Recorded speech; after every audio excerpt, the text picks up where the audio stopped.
So thank you everyone for joining us this morning in this virtual forum. We certainly miss seeing everybody in person, but we're very glad that we're still able to at least do something this year and share some content with you.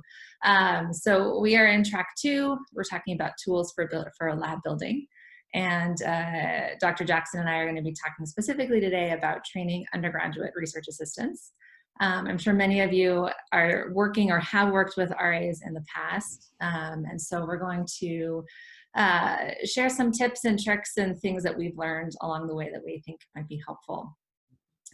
Just a quick introduction. So I'm Dr. Sarah Racz. I'm an assistant clinical professor at the University of Maryland, College Park, actually located in Colorado right now. So we just moved here a couple months ago, but I still have my appointment in Maryland for the time being. And then, Yo, if you want to introduce yourself. Sure. Welcome, everyone. I'm Yo Jackson. I'm a clinical child psychologist and a professor at Penn State University. And I'm thrilled to be able to visit with you guys today with some lessons learned that Sarah and I put together, and to get your questions and ideas about things that you might need to know, too, related to building your lab. So welcome. Great. Wonderful. Okay. So we're talking about undergraduate RAs who we know, when they're good and things are going great in your lab, are an invaluable resource. They do everything, and they can be a really powerful resource if you are using them effectively and thinking about how to integrate them into your lab. And so we thought this was an appropriate job title for an undergrad RA who truly does do everything in your lab. So quick outline of what we're going to cover today. We're going to talk quickly about why you should have undergraduate RAs, what are some of the benefits to you and to the student. And then we're going to get into some logistics. So how do you find and recruit these students? How do you train them, monitor, engage, and keep them in your lab? How do you mentor them effectively? And then if you have some superstar RAs, how do you potentially think about publishing with them, helping them think about the next steps in their career?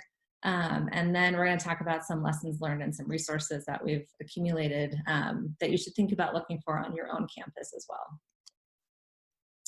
So what are some of the benefits to you as a PI or as a faculty instructor, as a postdoc? What are some reasons why you might want to have RAs in your lab? So first of all, obviously it builds your lab. This is really helpful if you're a new faculty member or if you're starting a new project. It helps you get your studies off the ground and helps you get everything running in your lab. It also establishes you as someone who is interested in working with and training students. And so this is really powerful if you build a reputation for yourself where people know that you are working with undergrad RAs and you're interested in mentoring and training them. That helps you get more RAs in the future. So it's easier to recruit both undergrad and grad students in the future if you're really building a reputation as somebody who's interested in working with students. They're also a source of new ideas and potential new projects and publications. When you have some really dedicated and motivated students in your lab, they come in with all sorts of new ideas and new ways to look at data and new technology. These are students that are taking classes right now, so they're really learning kind of the forefront of material, and they come in with all sorts of new ideas and things that you didn't think about. And they can do so much more than just answer phones, make copies, or enter data. And we're going to talk about some ways that we've utilized undergrads in our labs and ways that you can think about it as well. So some benefits to the students. There's a lot of anecdotal evidence on this, also a lot of empirical evidence that shows that students that are involved in research at the undergraduate level have a lot of benefits as well. So obviously it helps increase their discipline-specific knowledge. Whatever you're looking at in your lab, whatever research you're doing, they're learning all of that. It helps them be persistent and be successful in the sciences in particular. So it really helps them build that foundational research and science knowledge that they need in the future. It helps increase their critical thinking and organizational skills. They feel more connected to the campus and the broader community when they're involved in research labs. Obviously helps them build, professionally. It helps them build their resume. They meet other students that have similar interests as they do. They have somebody who can write them a letter of recommendation, all that good stuff for them professionally. And there's also some evidence to say that it reduces disparities in achievement, and it really helps students from all walks of life achieve success later in the future. Now, there's actually been some controlled empirical studies that have looked at students who have participated in research at the undergraduate level and those who haven't. So this is data that came out of the University of Texas. They have a freshman research initiative program there where about half of their biology students enter and go through this research program. And so they did some empirical work where they looked at students that completed their program and a control group of students that did not. And they find that students who completed their research program had a greater chance of graduating with a STEM degree and a greater chance of graduating within 6 years. This was a big thing for the University of Texas. Sometimes they have issues getting students to graduate within 6 years. So this was it was good that they saw some movement on the needle here for this outcome in particular. They did not see any differences in GPA at graduation. We all know GPA is not the best measure of things, so so they weren't too concerned about that. But you can see that there are a lot of really great benefits for students who do participate in research at the undergraduate level, especially in terms of their kind of college outcomes. Okay, so at this point, you probably already knew having RAs in your lab is a good idea, but you might be wondering about some of the logistics here. How do I find these students? How do I recruit them and bring them into my lab? So I'm going to talk first a little bit about just some context for how you can kind of think about having RAs in your lab in the first place. And so a lot of the material that I'm going to go through today, I actually borrowed very heavily from Dr. Andy de los Reyes. When I was at Maryland, I was working in his lab for about 4 years. And so I was able to see kind of how he does things and how he organizes his lab. And so a lot of this is coming from his training model and his laboratory. And so in that laboratory, we were interested in looking at mostly social anxiety in adolescents. And so when you're thinking about how to bring RAs into lab, you want to think about what specific study are you working on and how can you integrate them really tightly into your lab. And so in terms of recruiting and training, when we were in his lab, we were doing an open recruitment, obviously drawing mostly from psych majors due to this focus on adolescent social anxiety. The majors that you pull from will really vary and depend on what topic you're looking at. And all the training in the laboratory is manualized. We're going to talk about why that's important in a little bit. In terms of engaging these students in the laboratory, so the RAs would administer all of the study assessments. So this is something that when I was in school, I didn't do until I was in grad school. I never did it as an undergrad, so it's pretty special and helpful that the RAs are able to do this really early on in their undergraduate careers. So they learn how to administer standardized behavioral assessments, stressor paradigms, they do physiological data collection, they maintain all the databases, so they kind of are a jack of all trades. They do everything in the lab. Some of the RAs we actually utilize as unfamiliar peer confederates. And so this is where we have RAs. This is helpful to use undergrad RAs because they can dress down and look young. And so we would utilize them in that way to make them kind of pretend that they were an adolescent to get at how the adolescent participant would engage with an unfamiliar peer. They didn't know that they were RAs. They thought that they were just another adolescent participating in the study. And so this is a really helpful way to utilize the undergrad RAs because we could get at some of what does this social anxiety look like in this very social context. And our RAs collect and provide data. So they would also complete measures while they were in the study on the participant as well, so we get some information there too. In terms of retaining in the lab, so skilled RAs were promoted to coordinator positions. We're going to talk about this kind of hierarchical structure in a little bit as well. And this is a kind of a helpful way to think about structuring your lab and also building a little bit of incentive in your lab as well for students to do well so that they can, be promoted and get some of these coordinator positions. They're involved in study design and revisions. They supervise data collection and study assessments. And then several of our coordinators have actually carved out pieces of the study for an independent project. And you can see we've actually published quite a bit with our undergrad RAs. All of these articles that I have listed here, all of these are first authored undergrad RA publications. And so it's been really amazing to see these students kind of start out and go through the ranks and become coordinators and then actually publish their own study, which has been a really interesting experience, and I think has been really obviously helpful for them. Most of these guys have gone into grad school, and so it's really helpful for them as well.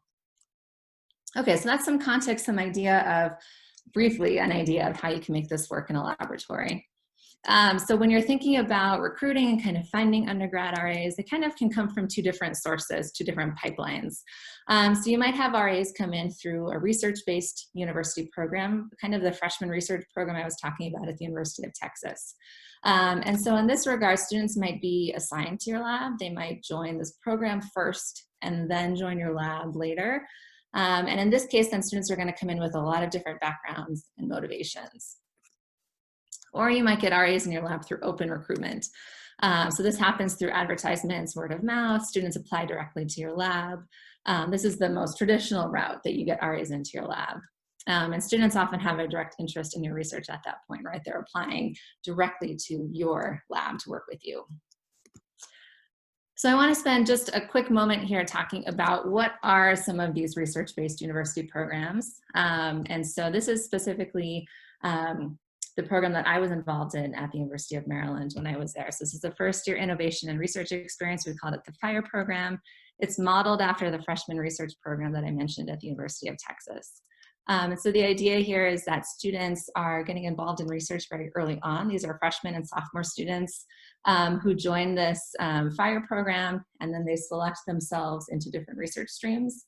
And I was the research educator for a research stream in the psych department that was working with Andy, and so that's how I got hooked up with him. But this was a really, powerful and great experience to see all of these really young students, fresh out of high school, coming in to this research program and getting involved really early on. We've had Yazid, actually, who is our tech person today, was one of my very first FIRE students. And so he's stayed on in the lab for a number of years and has been an amazing resource and a student for us. And so we're so glad that he's stuck with us all these years. But you can see some of the pictures here. These are some of the students that I've worked with through the FIRE program doing some pretty incredible things in the lab. And so when you think about RAs, often we think it's like mostly juniors and seniors, but you can effectively recruit and train really young undergrads as well. And you're gonna see, I see more of these kind of research-based programs coming on. A lot of other campuses are getting interested in this, and how do we take learning out of the classroom and get students really involved in research.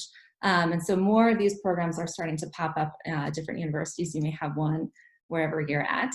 And so I mentioned this just because you might see this coming up at your university or university that you might be moving to. This is becoming a thing, a way to think about engaging students in research. Okay, so that's kind of getting students in through a research-based university program where students would join the program first and then come into your lab. If you're doing open recruitment and you're just wanting to bring students into your lab, there are some ways that you can do that. Obviously, if you're doing psychology-based research, you want to go to psychology classes and instructors, hit the classes that fit kind of the type of research that you're doing. When you're open recruiting, you really want to be focused on thinking about selling your lab. It's almost like a commercial for your lab, where you really want to be making it seem fun and attractive, and really try to make it something that students would be interested in joining. You want to focus on what the student will learn, why those skills are important for them in the future. You can also look to other labs as well. So you might have a colleague who is like, oh, I have this great student, but now they're interested in doing whatever you're, whatever you're researching. And so I really think that they'd like to join your lab now. So other labs can be a powerful source for open recruiting RAs as well. You might have some students come in through the honors program, although Yo will tell you she's had mixed success with that. That honors students tend to be overly worked and makes it difficult for them to really fully engage in labs. Not all, but that's certainly something to be thinking about. You might also just blast email out to the psychology department listserv or other lists of undergrads that you might have. You can look to other departments outside of psychology or even other schools in the area. And again, just kind of blast email their listservs. We often draw from, in our clinical psych laboratory, we often draw from public health and students that might be interested in medicine or thinking about psychiatry. And so those are some other departments to think about as well. Word of mouth also is very a common route that students get in. Oh, my friend was in your lab and they said they had a great time, so now I want to be in your lab. And this is another reason why you want to be thinking about building your reputation as someone who's interested in working with students, because that word of mouth is really powerful, and it's a good way to get students in your lab. And then obviously have something on your lab or your personal faculty website that talks about students in your lab and how they can go about getting into your lab. So once you have somebody who's interested and wants to join your lab, we really highly recommend that you have an application or something where you get information ahead of time about how they're going to come into your lab. And so some things you might want to ask about are GPA, what's their major, what year are they in school, if they've worked in any other research labs or they have any other activities going on, what classes they're taking, what skills they're going to bring to the table. And you also want to have a couple of questions where you specifically ask about their time commitment. This is really important to get a handle on early on if you think the student is going to have time to be in your lab. If they're taking 18 credits and they're in 5 after-school clubs and they're already in another research lab, they're really busy. And they might have all the best intentions of applying to your lab and be really interested in what you're doing, but it may just not be the right time for them to be in your lab. They're not going to have the time and they're going to be unhappy and then you're going to be unhappy. So you want to be thinking about if they'll actually be able to commit to your laboratory or not.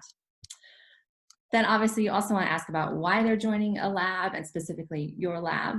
This is a good kind of potential weed out question where you get some answers where students are like, oh, I'm interested in psychology, or I took this psych class and now I want to do research. Vague things like that are an indication that they haven't done their homework. They're not really sure, they just kind of want to do this because I heard it's a good idea. And you might be wondering then about if they are really actually interested and committed to being in your lab or not.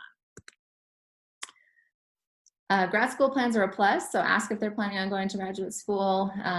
Obviously, students that are thinking about grad school are going to be super committed and motivated to be in your lab. Otherwise, they might just be kind of tourists hanging out, which is fine, and you can have great tourists in your lab too, but you don't want to have all tourists, right? You want to have some people that are also really dedicated and wanting to stick around for a while and get that experience for graduate school. You want to have some type of screening criteria for all applications, so either a GPA cutoff or something like that that helps you easily kind of weed out applications and just have some criteria for what's the kind of the baseline of what we want people coming into the lab to have. And then after that, I think it's really important that you have an interview where this is kind of just a sanity check, right? Let's just meet and make sure that this is going to be a good fit. Before you come on in. And it's good at this stage to have the potential RA meet with at least 2 members of your lab, just to get that variety of perspectives. Some person might get a weird feel, the other person is like, I thought they were great. And so it's helpful to have kind of at least 2 people meet with them so you have some idea of how they're interacting with a variety of different personalities. And then you want to discuss, after that interview, discuss the potential RA with your lab staff. Check for any red flags, talk through their application and their interview, and really have a discussion with them about if they think that this person would be a good fit in the lab or not. The times when we've had conversations about potential RAs and everyone's been kind of like, I'm not sure, but let's give them a shot, have been the RAs where it hasn't worked out as well as we would have wanted it to.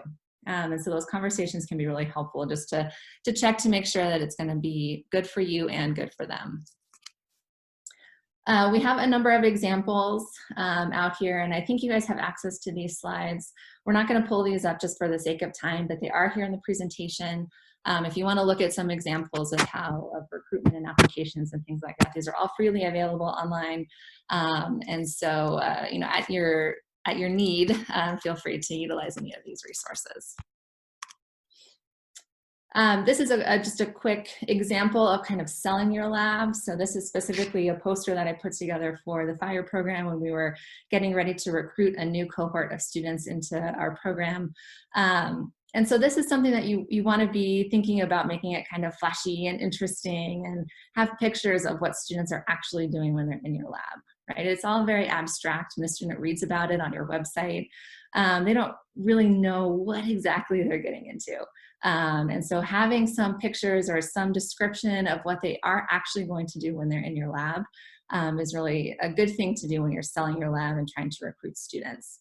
Otherwise, you get students that come in that are like, oh, this isn't really what I thought it was going to be like, or I didn't know what to expect. And you don't want that to happen, because that just ends up with everybody being unhappy. You want students to come in, have a really good idea of what they're going to do when they get there. And so having pictures and descriptions of what students will learn when they're in your lab is really helpful when you're selling your lab and kind of advertising it out, whether it's through a research-based university program or through just open recruitment sources.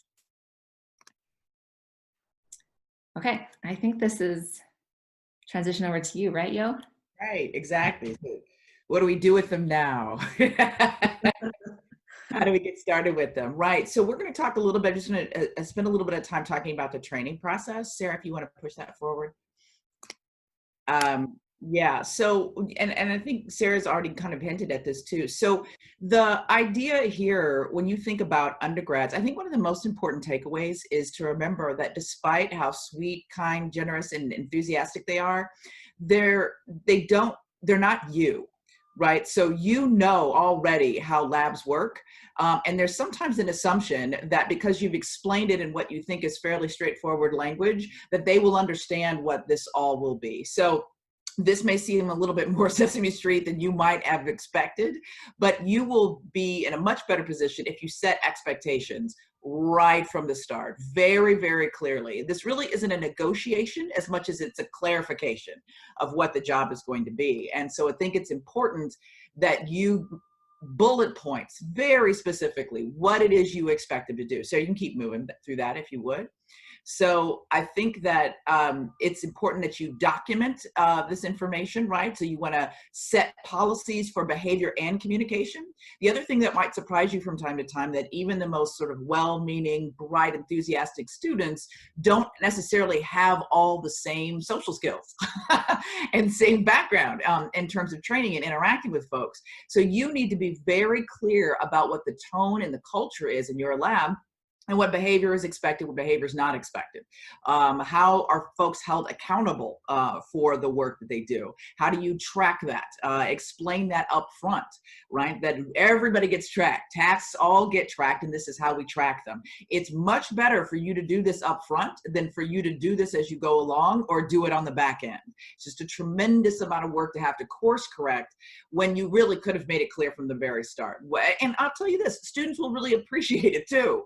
That it relieves a lot of anxiety to know, oh, I need to check this form, fill this out, hit this box, you know, give you this information. Who do I report to? All of those things need to be super sorted in your mind, and how often things need to be done. What's the interval? What's the expectation for when I say, hey, I need you to clean up this database, and I explain how to do that? The end of that conversation should be by when. When do you need that done, right? Because it also teaches that student to do some more time management, right? Oh, okay. Think about the finals you have, the midterms you have to go to, the projects that are due. Because I will tell you, as the leader of the lab, those kinds of excuses will wear very thin on you very quickly, right? When they said, oh, well, I had midterms. Well, you already knew you had midterms though, right? When we started this. So I need you to think about how you're going to plan accordingly, because the work we do in this lab can't be last on your list of things you get to, right? That there may be some tasks that don't really have a time demand to them, but for the most part, we're doing projects. We're held to those same sort of time demands. And I think helping them understand that that's really important. Outlining those policies, how are we, for me, it's a really big deal to make sure students know from the jump what is the ethical behavior in this lab. I work with a lot of very sensitive information, a lot of things around trauma, around child maltreatment, and so on. And it's just the culture in my lab that we're all just very, very careful, borderline paranoid, you might say. But I don't consider that to be a criticism. I would rather have you nervous about where the keys are, right, or where you put them, or where this computer is, or how we lock this down, than nonchalant. Right? Nonchalant is not good. So that's a culture you have to build. That's an expectation you have to set, and reward those students as they do it. Right, excellent. You did a wonderful job tracking that. I really appreciate that, right? Give them the feedback for the behavior you want to see, right? As opposed to assume that because this student is so bright, they'll just know what to do, that they'll just understand this. I guarantee you they won't. It really does everybody a benefit if you explain it. Lastly, I think it's important that you make it clear to them what happens if they don't meet expectations. Very, very clear. This is also ensures a culture of fairness across the lab, that everybody's held to the same expectations.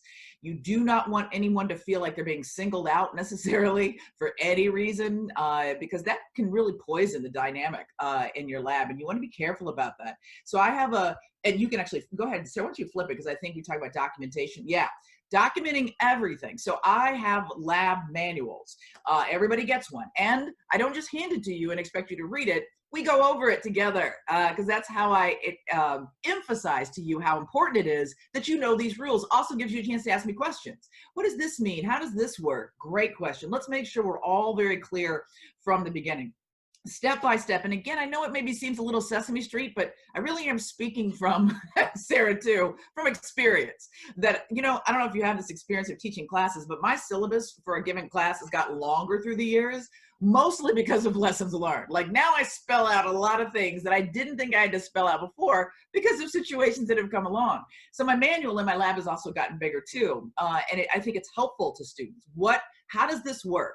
Let's not let the undergrads guess about where we save things, right? Let's not have them think about where we would be best to do these things. Let's make it very clear how we manage the behavior. I think it's also important to have any information you can about unexpected things. What do you do when things don't go the way they're supposed to? How do you navigate that? Who should you talk to? And what's good professional conduct? All of this, frankly, is in the name of good professional conduct. Sarah, I think there was maybe one other point on there. Yes, thank you. So we also want to be sure that we are not the sole responsible party for every single thing that happens in the lab.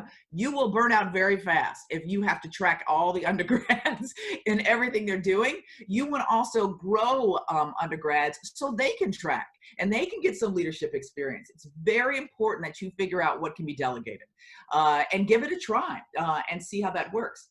Lastly, let me say, and I think, Sarah, you might be a good pivot for this, because I think the video library is something you guys have done. Is that right? That's right. Yeah. So all of the tasks that the RAs are engaged in the lab, and this is important, especially because they're running studies. So each individual piece of the study has a video that goes along with it, where some of our RAs are modeling, you know, what does the ideal, you know, assessment like this look like? And so these are experienced RAs who will, you know, one of them pretends to be the study administrator and the other one pretends to be the participant. And then we have this video library then that new RAs can come in and take a look at. And it's helpful, you know, it's really hard, as we all know, it's hard when you're reading something. You really don't learn anything until you actually do it.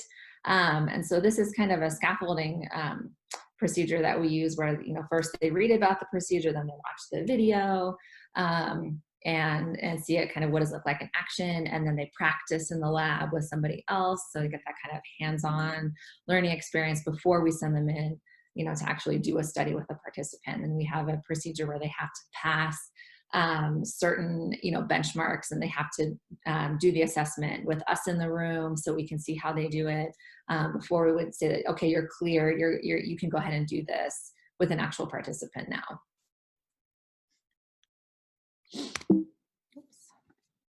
Oops. Okay, there we go. So just a bunch of examples here, again, for you guys to have that you can look at as you need. So there's an example of a contract here that can be really helpful, outlining those procedures, and a lot of examples of our training manuals and videos as well that you can look at too. And so you can see how specific our manuals are. We learned, as Yo was mentioning, we learned a long time ago, especially when you're working with RAs that are new to research. And so this became really important. We were working with the undergrad fire students, the freshmen and sophomores, that we found that we needed everything had to be written down, that if it wasn't written down, it wasn't done. And so, I mean, little as things of like walk to the door and close the door behind you, all of those steps are in there. And so you'll see how specific our training manuals are. Okay, I think this is, yeah. Right. So now we're going to talk about how we manage them. Exactly. So monitoring those undergrads. I have to tell you, one of my most important takeaways in managing undergrads is about time. And Sarah made a really good point earlier. You're going to get really excited, super ambitious, over promising undergraduates. And they don't mean any harm, but I almost guarantee I take off about 3 hours from whatever they say when I first meet them. Just from the start, they'll say things like, I can work 10 hours a week. Yeah, they can't. They can't work 10 hours a week, not unless they only have one other class and, they only work on the weekends. Like, it's amazing how that desire, right, to be a part of this often challenges them to set up what's reasonable. So I will tell you that I actually have a minimum in my lab. You can't work in my lab if you can't do 4 hours a week. Other labs are different, and we have a suggestion here that you actually can have a bit more of a range, but you need to set an expectation. And my undergrads all have office hours. They don't show up when they want. You tell me when you're free. So you say you're free between 1 and 4, excellent, on Tuesdays. So that's when I will expect to see you here.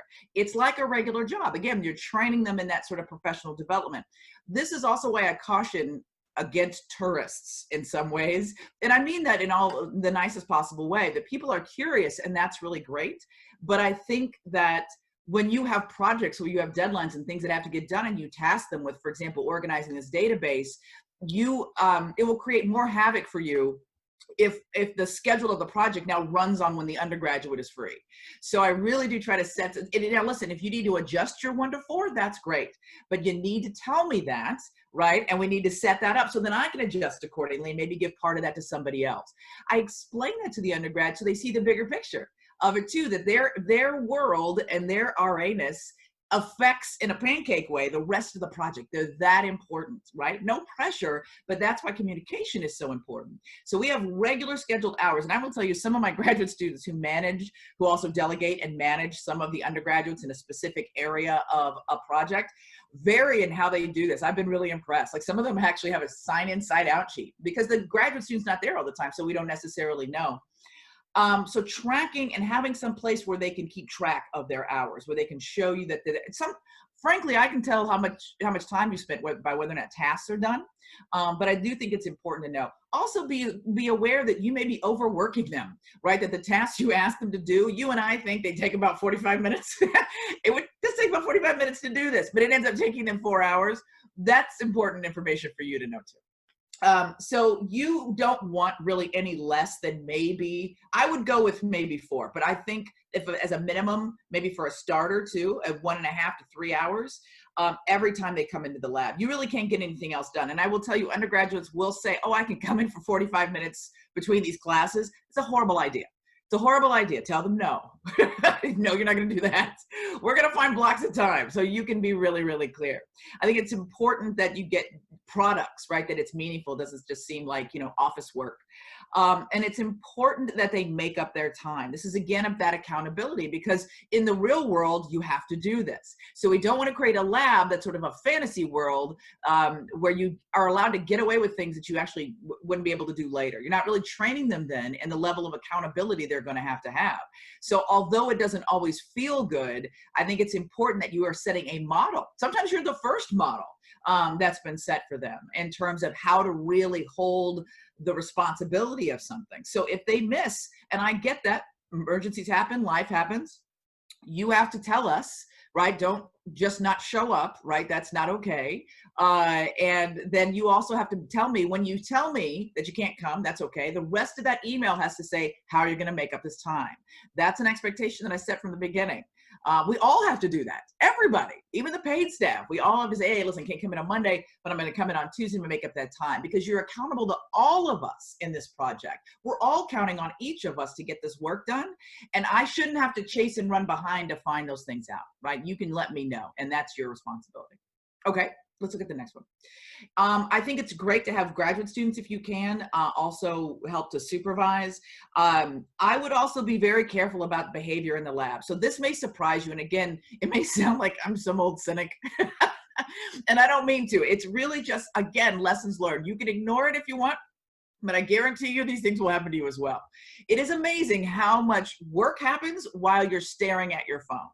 I actually don't believe any work happens while you're staring at your phone. So you have to be, but what's interesting is for a lot of undergraduates, they don't see how that might be disrespectful or worrisome to the project manager. That when I walk into the lab, every time you are texting your friends, you couldn't possibly be working on my database. So I let them know that that's actually not something you can do. So if you need to use your cell phone, you need to text somebody, perfectly fine. You need to check on a YouTube video that you love, fantastic. You need to step out and go take care of that, right? So we know clearly you're not getting any work done right now. I get that. I get emails, I get interruptions. That's okay. But that is not what you're going to do while you sit in front of the computer and work on my data. Okay, so just to be clear about that, and it's your data too now, right? So let's take some ownership for it. You might have them park it in like a backpack, right? Or a cell phone cafe, some other place where they can go to work on that. And I'll tell you this, if you set the expectation that everybody does this, you really have no problems. It's you running behind them, right, is usually more problematic. I think also I have my graduate students monitor and I get feedback. That's not a secret. It's not meant to be a spying organization. I let my undergrads know that the people in the lab here who also work here a lot more hours than you do will also give me feedback about how you're doing. And I mean that positively as well. So when you're doing great work, we are all going to clap and celebrate. Trust me, we'll do it very quickly. But don't think we're not watching, right? That we have there's a responsibility you have here that goes beyond you just needing to get into graduate school. And building that professional attitude, I think, is important. All right, Sarah. I do check-ins regularly with my undergrads. I give them progress notes regularly. You could do it monthly. You could do it quarterly. You could do it at the end of the semester. I don't recommend that. Please don't wait till the end of the semester to tell them all the things that were driving you bananas or things that were not effective in their work. Tell them quickly, and especially new people. I always jump up and down whenever they're doing, oh, this is great. Look how you organize it. Oh, man, you put those. I didn't even think of that. You're already contributing in ways that I hadn't thought about. Thank you so much. When you do that, they will find more ways to be creative and helpful. It's very much like small children in that same way, right? Like the encouragement works no matter how old you are.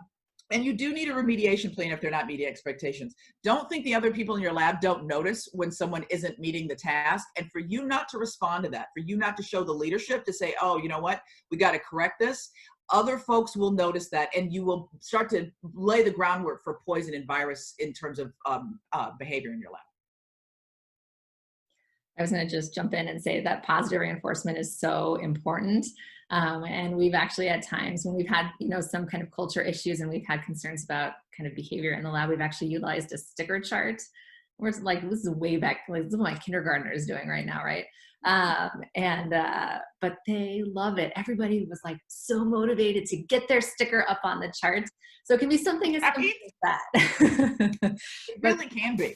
Yeah. And positive reinforcement is, as we know, from research, right? This is behavioral parent training is more powerful than negative reinforcement. Yeah. You have to be the leader in your lab, right? Like you have to be the leader. You are not a partner with them in that way, right? You are a leader. Yeah. I love that org chart. That's a great example. Yeah. So I'm just going to pop in here. So we've been talking about a lot of these kind of logistics of this, and as I was we were putting these slides together, I was kind of thinking like, this seems really overwhelming.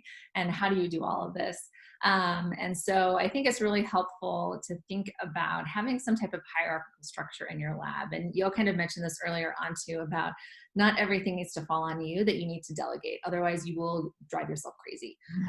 You are busy enough as it is, and you can't be micromanaging your lab. It's not a good position for anybody to be in. And so you really have to think about having some type of hierarchical structure where you have some students that you can trust, that you can push off some of the responsibility onto. So you think about kind of this, org chart here where the PI or the PIs are at the top, and they're responsible for organizing everything and getting the grants and writing the papers and all of that. And you have your grad students underneath that, and you can integrate your grad students in a lot of different ways into your lab.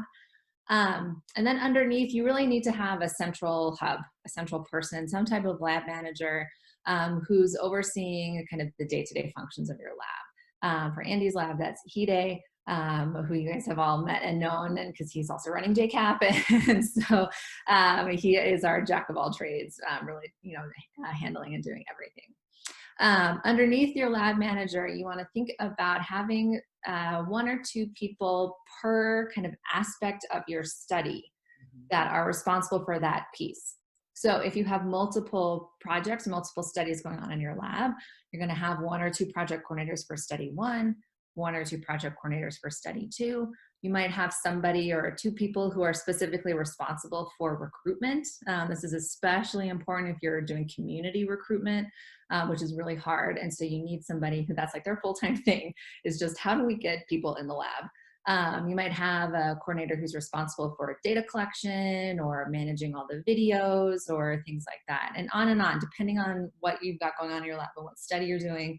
To kind of delegating and designing these project coordinators, or Yo calls them hubs, people that are responsible for this piece of your study. And then underneath your project coordinators are all of your undergrad RAs. And this also has the benefit of building a little bit of incentive into your lab as well, where your undergrad RAs, if they are interested and motivated and they want a letter of recommendation from you and they're really into your research, they then can see, well, if I work really hard here, then maybe I could get promoted to be a project coordinator later on. And that builds a lot of motivation for them as well. So this is just one way. There are a lot of different ways to organize your lab, but I think any lab that's operating relatively effectively has some type of hierarchical structure within it. And so it's helpful to think about building this in whatever way works for you and for your research. Yeah, that also helps your graduate students build leadership skills too, right? Because they are now and they're learning how to, by the way, your graduate students don't necessarily know how to do that. So they're going to do some trial and error with that too, which is good. And you're there to supervise that. When issues come up, how do you navigate that? So-and-so didn't show up in the lab. Okay, so how are you going to manage that? What are you going to do? And you can help to support. And then pretty soon they're doing it on their own, right? Which is really great. So I think it is important to know that this is an active exercise, that these effective labs don't just happen. It is not just super good recruiting necessarily, you know what I mean? That helps obviously, but it's work to build an effective lab, and it requires a lot of supervision. So let me just say that engaging undergrads, this is another big takeaway for me, is that it's really important as the director of the lab, you actually have to know what people can do, what the tasks are. That's one part of your job. But the second part of your job is figuring out the person that you just recruited, what can they do? That's what a lot of that pre-information is really good for, is to give you a little bit of a heads up about what skill set this person might have, where they might be great. So for example, in my lab, one of the things that we need in one particular hub area are people who are just insanely detail oriented. You think you know what detail oriented is, I think I know what it is, and then there's this level above that. So we often get undergrads who say, I'm super detail oriented, and then we give them a task, and it's overwhelming. We're like, oh no, we need all of these things. It's like, that's a lot. Then I have other undergrads who come in and they are masters of it. And frankly, I feel like I'm enabled in some ways because now because they're so much better at it than I am. But it's my job to figure out where you fit, right? So know what the tasks are, but you also have to know what folks can do. So for example, coding videos or having them check data, tracking paperwork, working participants, like you have to have a litany, if you will, of all the different skill sets that you need folks to work on, right? So part of your job is kind of a match system with that. What do I need folks to do, and be really clear about that. So you can continue. Yeah, exactly. And then meetings are critical. I don't know what we would do without meetings. We meet regularly, and sometimes depending on how on fire a given project is, it means we meet every week. Sometimes it means we meet every other week, but we don't meet less than that. And then sometimes my hubs have individual meetings. So for example, we have data collection hub, which is the data collection director and the undergrads associated with that. We have a special meeting just for them. And then so we can get in the weeds a little bit more. And then we have a big team meeting where everybody hears about everything that's going on, right? So communication, it also builds an opportunity for modeling. Undergrads see how graduate students behave and how you interact with other people, what's appropriate, and also show their performance, which I think is really, really great. In addition to that, I think one of the first things that you have to do if you want to think about the long term with your undergrads is that you cannot give them, I don't think, a snapshot of the project, right? A lot of times we drill down on, I need you to behavioral code, right? Or I need you to be a Confederate, or I need you to manage this database.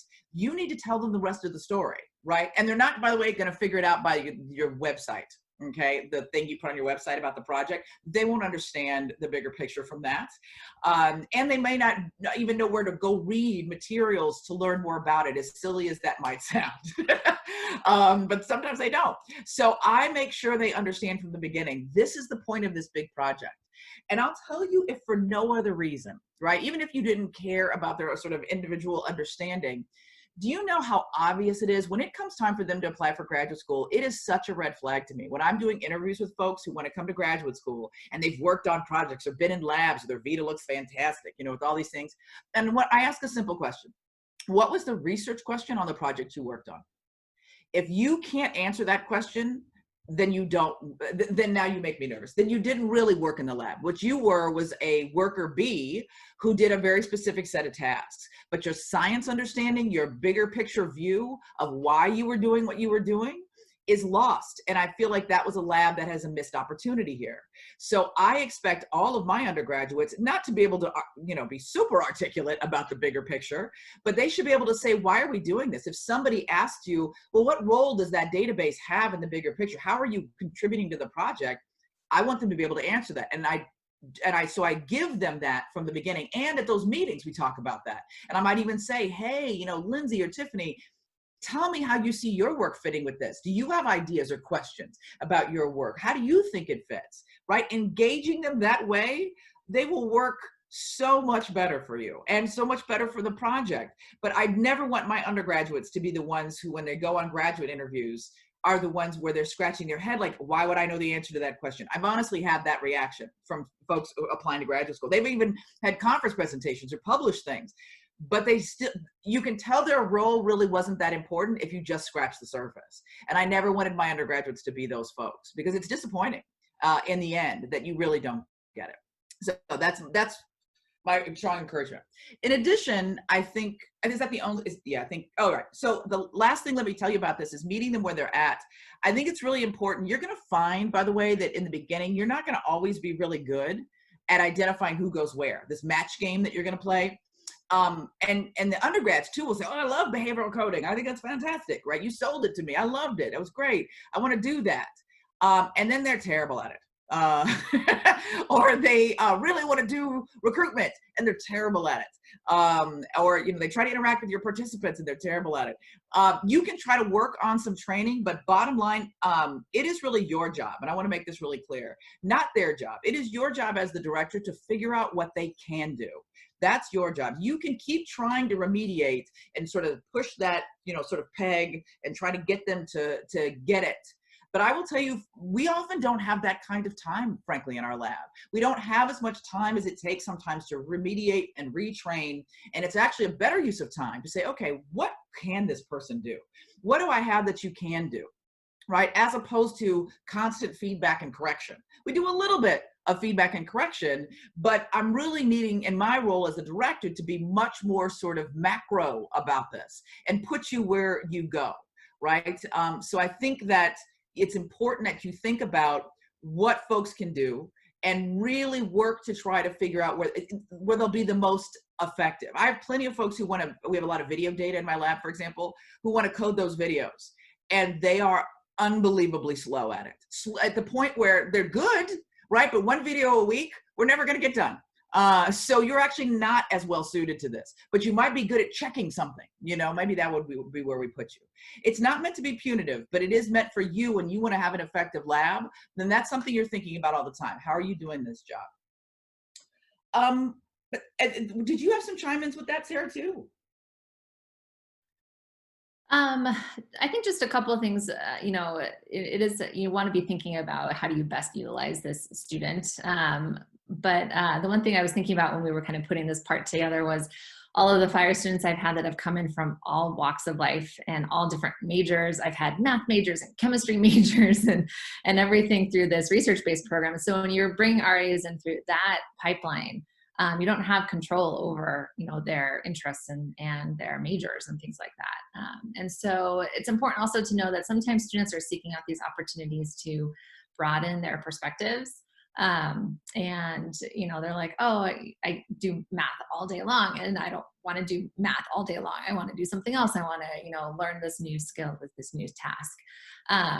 And so you can think about, you can be creative with how you utilize your RAs. Don't expect that because this person is coming in with this major and this skill set, that this is what they want to do. That might be a good place for them to start. But they might want to do something else too to get a full range of experiences. I also think it's important that you give them, so by the way, in my lab, you have to earn more and more responsibility. I would be very, I would strongly encourage you to think about that approach for your own labs. So we usually start you off, frankly, in ways that you can only do minimal amounts of damage. Or should it go badly? All right, should it go poorly? And then we move you up and you earn trust. And that's the culture in the lab, right? That you earn more and more responsibility. You ask for it, you show that you're ready for it, and then we give you more sensitive things that if you delete them, we're really in a lot of trouble. So we got to trust you that you know what you're doing and you won't be careless. So you want them to grow those skills. And I say that from the beginning. What do you want your vita to look like? We look at graduate student applicant, strong applicant vitas from day one. So this is what it needs to look like by the time you're done. How are we going to build skills so that your vita will look like that too? So that encourages them to want to grow in other areas, right? Find other ways that they can also contribute, not just behavioral code. Maybe you also do recruitment. Maybe you help with data collection, right? You do a range of things, and appreciate too that we all do these things, right? I still look at data. I still code things. That doesn't end. We have to know how to do those things forever in the lab. And having benchmarks, I think, is very important. What are they working towards? Some of my undergrads want to work on papers. Some of them want to work on posters. That's great. So my job is to explain to you how you get there, right? This is what you'd have to show me so we could put you on there. How did this person get there? It's not mystery, right? Here's how that works. And now it's in the ball's in your court for how you're going to do that.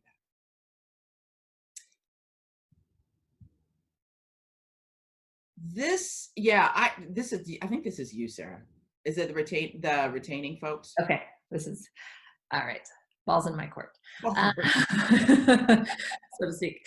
So we're going to talk, so we've kind of talked about this a little bit already in terms of how do you get students to stick around. And I think really building incentives and motivation to potentially move up in the ranks or get some leadership within the lab is a great way to keep RAs in your lab. One thing though that you want to think about when we're setting expectations early on is to consider a requirement for this. So I really think it's important to consider requiring RAs to commit to lab for at least 2 semesters or quarters, especially if you have your RAs doing a lot and there's a really intensive training process.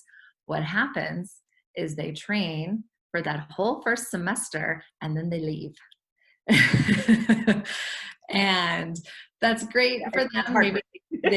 Maybe they got some skills, but then you don't get any benefit of any of that training. You've invested all this time in them and then there's no outcome. And so that's really upsetting when that happens. And so having a requirement from the get-go is a good idea. Reward good performance with more responsibilities. This is that lab hierarchy example that we've been talking about, that people have, there's a motivation or incentive to do well. Whoops. Staying in the lab is something to be earned. You can even consider having RAs apply for these leadership roles. So over the years, we've toyed with the idea of having an application specifically for the project coordinator positions. You've been in the lab for a while now you want to be a project coordinator. Okay, now you need to apply for that. And again, it's building that motivation to do well. And RAs will stay if they feel valued and productive. If they feel like they're a little lab rat running in their wheel all the time and that they're not really getting a lot out of it, or they don't see how they're contributing to the bigger picture, and they don't feel like they have a purpose in the lab, they're not going to stick around. That's a really sad place for everybody. Sarah, I think your mic might be brushing up against something. Oh, I'm sorry. No problem. Better? Yeah, better. All right, thank you. Yeah, so RAs won't, they're not going to stick around if they don't feel like they have a purpose or a reason for being there. And so you want them, that positive reinforcement is really important, that bigger picture is really important. You want them to know that there's a reason for me to be here and a reason for me to stay. And put them on your lab website. So RAs love it when their pictures are online or there's a little description about them. So, and that you're building a culture then, right? This is a community. We are a lab. We're all in this together. And you're part of it too. See, you're even on my website. That again gives them a lot of motivation and desire to stick around. Have pictures of them on your website, do all of that great stuff. Makes them want to stay because they feel valued. More examples here. So there's a Smartsheet that I know you've mentioned that you've used in the past, Yo, so we can put a link in there for that when we didn't get to, but some examples here that you guys can use as well. All right, still me, right? I think, is this lessons learned? I think this is mentoring, yeah. Oh, mentoring, okay. Okay, we're gonna pick up the pace a little bit. Yeah, we have to get to the end. All right.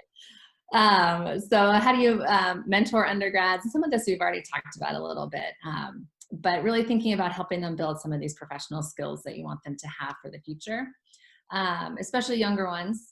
This might be their very first kind of professional job that they've had. So you want to help them build some professional skills. So address anything that seems unprofessional.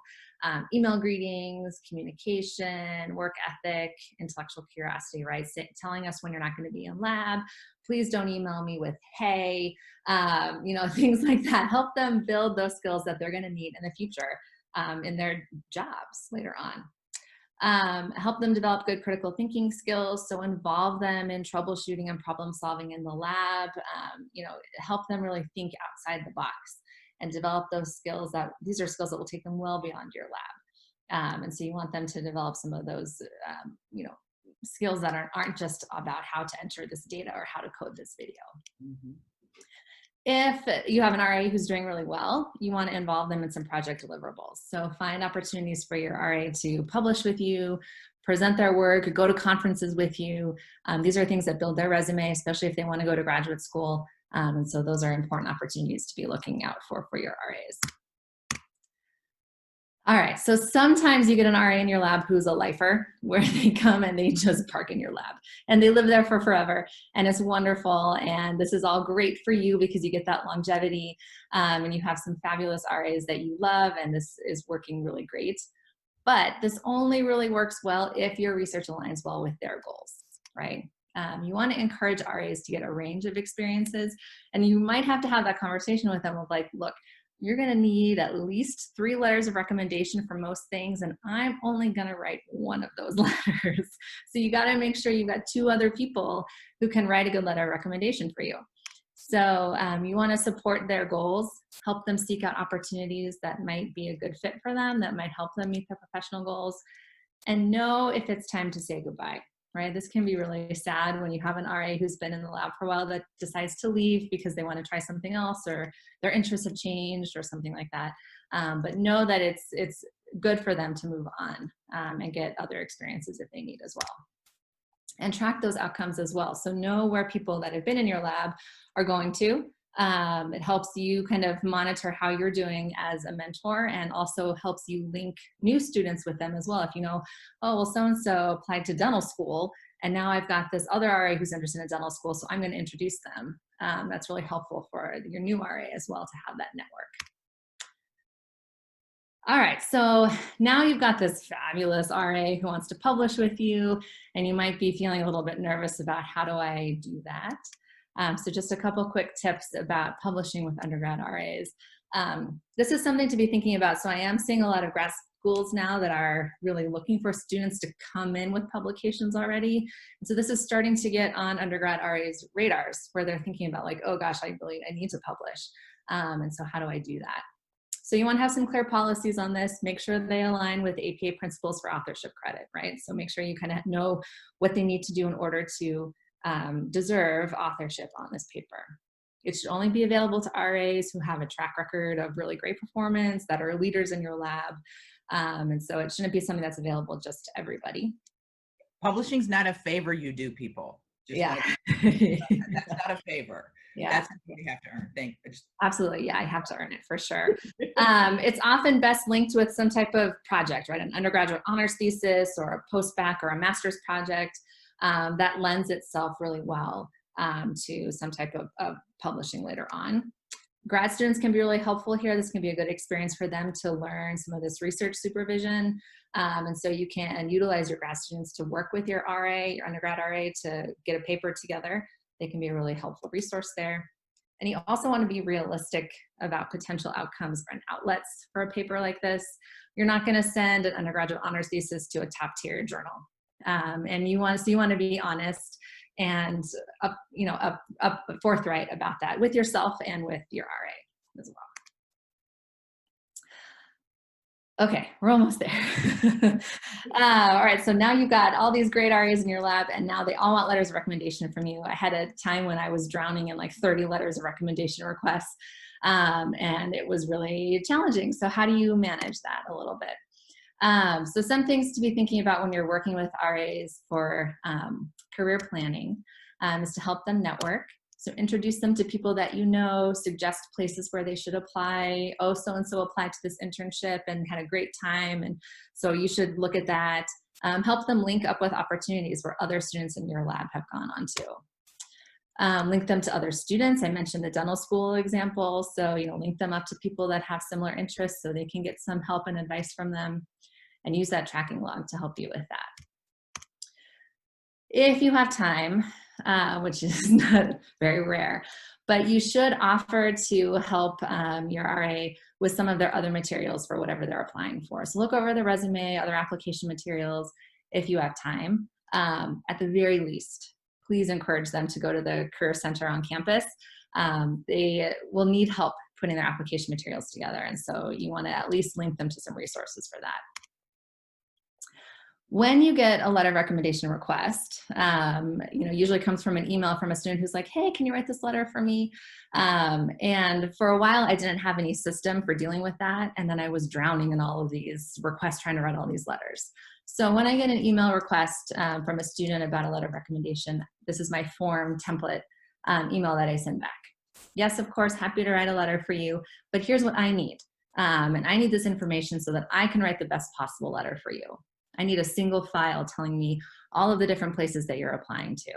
And when is the recommendation due date? And where do I send it? And who do I address it to? All of that stuff. Because otherwise you're on websites searching around trying to find out where to find this information. And that's not a good use of your time. You should be using that time to write a really good letter of recommendation. And you want some type of description about why they're applying to that specific program, right? You want a copy of their CV or resume. And you want any additional materials that the student thinks might be helpful for you to have when you're writing their letter, draft of their personal statement or cover letter, something like that. At the very least, you want to know their kind of long-term goals and how applying to or attending this particular program is going to help them reach those goals, okay? I have students that in the past that have definitely balked at this and been like, oh God, I have to send you all of this stuff. But I've had other students come back and say, like, it was so helpful that you had me do this. It helped me get a jump start on my applications. It helped me get really organized. And I was able to send this information to my other letter writers. And so in the long run, it's really helpful for them to have this structure to get organized. You also want to think about the timing of this. So you'll have that well-meaning student who emails you on a Friday night and is like, oh, I have this letter recommendation. It's due on Monday. And you might, depending on your relationship with the student, you might decide to or to not honor that request, but I think you want to be upfront with your students about the time frame that you need for this, right? And so especially if it's for graduate school or something like that, you need a lot of time to get the materials together. And so you might have, I need 30-day notice, I need 2-week notice, whatever works for you and your work style. But you want to be upfront with your students about how much time you need how much advance notice you need for letters. Lessons learned. Okay. Yeah. Okay. Some lessons learned. We got a couple minutes to talk about these. Can I just say that it's really important that you monitor the culture in your lab, especially as your lab gets bigger, you have more undergraduates, more graduate students. You won't always have, the pulse necessarily of how everybody is doing. I think it's important that you check in. Some folks will do lab retreats where they'll take their labs. I know a colleague of mine who takes them out to the lake. I try not to tell my students that that's a thing because I don't do that. And now they feel bad. They're like, what, they all went to the lake. But anyway, that is a really nice thing to be able to have retreats. You don't have to go to a lake, but to be able to bond and have connections with folks, I think can be really important. That said, I think you have to be very careful of the power dynamics in your lab. You set the tone for how people are going to treat each other. So it's really important that You jump on things as you see them, both positive and negative, right? So there are going to be all kinds of people that will come to you. And can I also be clear, students, undergraduates will often interact with you different than they interact with each other. So it is not always the case that folks are necessarily getting along because they all seem really nice. There will be drama. It is not unique to you. It happens in every lab. You get different personalities together. Eventually, there will be clashes. So it is important that you set the tone that everybody respects. I think the next point here is probably one of the most important. You just starting out may be close somewhat in age, and some of the students that you're going to be working with. Boundaries are very important, especially when you're first getting started. Maybe you only have 1 or 2 in the lab and you spend a lot more time together. You don't have 10 or 15 in your lab yet. It is really important that you set a rule from the very start about what these relationships are going to be like. You won't, and it'll be comfortable and uncomfortable. Undergraduates, graduate students too, frankly, will want all different kinds of relationships with you. You have to dictate what that is, and I'll tell you why. If you do it for one, you have to do it for all. So if you start buying baby shower presents for people, going to people's weddings, you will have to go to all of them. That's not a bad thing, but you will set up a reputation as somebody who has people over to their house, or who goes to their baby showers, or who buys presents for their students. And you may be tempted with some students more than others because you really like maybe some of them, interpersonally, maybe a better fit for you. I'm just telling you that it is so hard to walk this back once you've crossed over, right? So once you've decided we're going to have a more personal relationship, you will need to have that for everyone. The expectation will be there, or now you're the cause of the drama in your lab because you didn't do that with this other person or with this other person. And if there are gender or racial differences in that behavior, you are in super big trouble, right? That's an easy problem to develop. So please be very careful about those kinds of things. Remember too that you're their boss, not their friend. So as much as they might be awesome and fantastic in so many ways, you want to be very careful about building your peer relationships, your social and personal relationships out of your lab. It's so cliche in so many ways, and it's just a ripe feeding ground for things to go sour. And then yes, I also encourage that any drama that does break out, you guys try to work it out first, because I'm trying to run a research project over here. So if you guys cannot work it out, then I will step in, right? But I'm expecting on some level as grown-ups that you will try to navigate your own conflicts. If you need me to step in, I will, and sometimes I have had to. But I encourage them to do it themselves. Okay. Quickly, I think it's important for you to appreciate that some students will be volunteers in your labs. Not everybody can take your lab for credit. Financially, that's not always possible. So be careful, be sensitive about the fact when you're asking folks to sign up for 3 credit hours that not everybody has tuition money for that. So I have plenty of volunteers. They still have to sign a contract in my lab. And it makes it very clear what the expectation is for their performance and what they need to do. I think it's important to know when you need to turn folks away. We've kind of hinted at this already. When they don't meet the requirements. Not everybody who wants to work in your lab should. You are not a charity. Just be clear about that, okay? So you're not a charity. This is a working lab. It's a training ground, and not everybody who wants to work here can work here.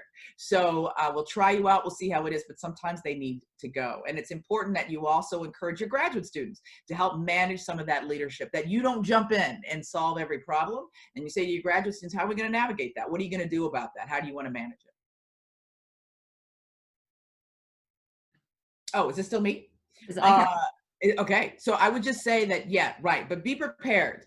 Be prepared that problems will happen. I know you're all super optimistic and excited. I don't want to step on that, but you're going to be like everybody else at some point, and something's going to break out. Note too that they don't necessarily have any experience for how to be professional. I have a dress code policy. Guess why? Because students showed up in inappropriate clothes. It never occurred to me in a million years that I'd have to make a dress code policy in my lab for people who want to go to graduate school. But I have a dress code policy because I have students who showed up in really inappropriate clothes. And it's super distracting. So they don't know that, hey, that outfit actually is not how you show up to work. So I had to tell them. So just appreciate that. And they also may be having some interpersonal problems sometimes in their own lives, and sometimes that spills over. So do be careful about support. and providing support and resources.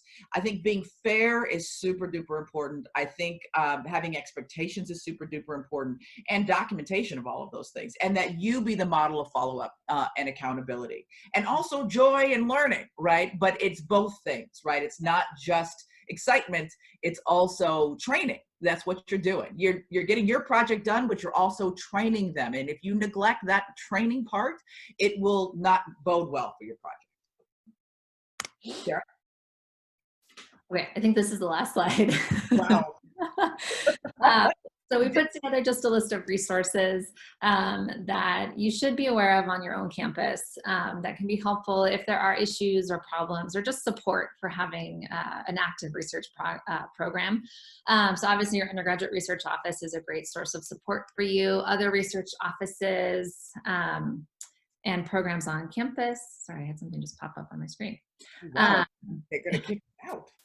Oh, they are going to kick us out. Your department chair, your department directors are really helpful people to go to if you're having issues. Colleagues are a great source of support. Like, I'm having this problem. They're like, oh, I had that problem 2 weeks ago.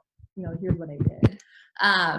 If things get pretty bad, and you know, don't expect that this will happen, but it could. You know, you want to know the number for your ombuds office, your legal department.